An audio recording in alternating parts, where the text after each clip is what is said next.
غامدی صاحب، جیسا کہ آپ کے علم میں ہے کہ آج کل پاکستانی معاشرے میں ایک رجحان پیدا ہو گیا ہے جس میں مشہور و مقتدر شخصیات کی آڈیو ویڈیو تصاویر بنائی جاتی ہیں، ریکارڈ کی جاتی ہیں۔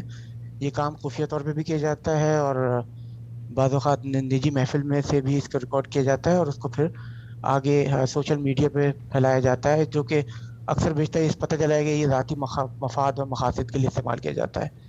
اس سب پر جو ہے وہ نارمل ملا جلا عوامی رد عمل آتا ہے کہ ایسا کرنا ضروری ہے تاکہ ایسے لوگوں کا کردار سامنے آ سکے۔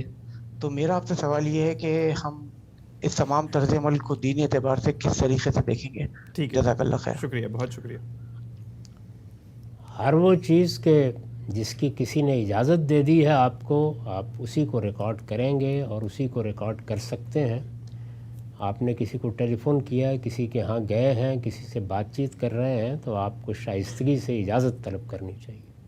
یہ بالکل ایک غیر اخلاقی کام ہے کہ آپ کسی شخص کی اجازت کے بغیر اس کا ایک لفظ بھی ریکارڈ کریں۔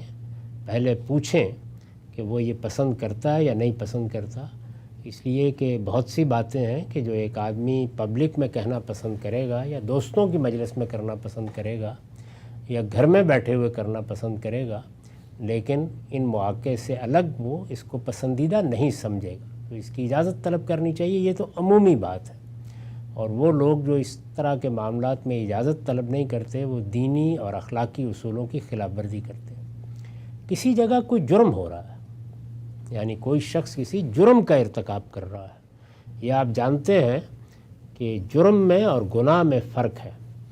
گناہ کے بارے میں تو ہمیں یہ ہدایت کی گئی ہے کہ پردہ ڈالو۔ جی، گناہ ایسی چیز ہے کہ جس کا معاملہ اللہ اور بندے کے درمیان ہے، اس میں یہ بشارت بھی دی گئی ہے کہ اگر اس پہ پردہ ڈالو گے تو خدا قیامت کے دن تمہارے 70 عیوب پر پردہ ڈالے گا۔